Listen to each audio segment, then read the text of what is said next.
నిద్రమోతు భీమా. రచన కిరణ్ కస్తూరియా. చాకలి రాము దగ్గర ఓ గాడిద ఉంది. దాని పేరు భీమా. భీమాకి నిద్రపోవడం అంటే చాలా ఇష్టం. ఉదయాన్నే త్వరగా లేవదు. అందుకే చాకలి రాము తరచూ భీమాని తిడుతూ ఉంటాడు. ఒకరోజు గౌరీ అనే ఆవు భీమాని ఎందుకు దిగులుగా ఉన్నావు అని అడిగింది. భీమా ఏమో, నేను పొద్దున్నే త్వరగా లేవలేకపోతున్నాను. ప్రతిరోజు ఉదయాన్నే కాస్త నన్ను లేపగలవా అని బతిమాలుకుంది. అలాగే లేపుతాను అంది గౌరీ. మర్నాడు ఉదయాన్నే గౌరీ అంబా అంబా అని గట్టిగా అరిచింది. అయినా భీమా లేవలేదు. సాయంత్రం నది నుంచి తిరిగొస్తున్నప్పుడు భీమా మోతీ అనే కుక్కని కలిసింది. మోతి, నేను ఎప్పుడు పొద్దున్నే సమయానికి లేవలేకపోతున్నాను. దయచేసి నువ్వు కాస్త నన్ను లేపగలవా అని భీమా అడిగింది. సరే లేపుతాలే అంది మోతీ. మర్నాడు మోతీ గట్టిగా ఎంతోసేపు మురిగింది. అయితే భీమా లేచిందా? లేదు సార్. ఆ సాయంత్రం భీమా చీను అనే కోడి పుంజుని కలిసింది. అందరినీ లేపడానికి నువ్వు పొద్దున్నే కూస్తూ ఉంటావు కదా, నన్ను కూడా కాస్త లేపగలవా అని అడిగింది. అందుకు చీను ఒప్పుకుంది.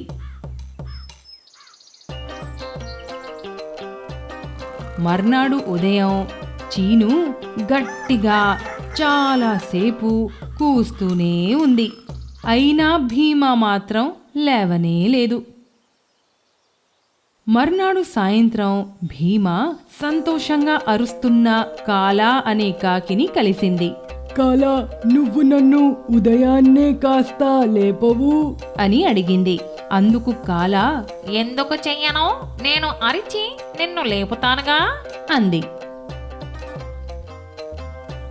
మరుసటి రోజు ఉదయాన్నే కాలా కా కా అని అరిచి ఎంత గోల చేసినా కూడా భీమా మాత్రం నిద్రలేవలేదు. దీంతో భీమాకి మరీ దిగులు పుట్టింది. తర్వాత రోజు ఉదయం భీమా నిద్రపోతున్నప్పుడు ఓ ఈగ వచ్చి దాని ముక్కు మీద వాలింది. అంతే. ఆచ్చూ! గట్టిగా తుమ్ముతూ భీమా లేచి కూర్చుంది. వావ్, నేను లేచాను. నాకెలా మెలకువ వచ్చింది అని ఆశ్చర్యపోయింది. నేనే లేపాను అంది ఈగ. అయితే నన్ను ప్రతిరోజు ఇలాగే లేపగలవా నువ్వు? తప్పకుండా అంది ఈగ. భీమా చివరికి ఆనందపడింది. ఈ చిట్కా పనిచేసింది.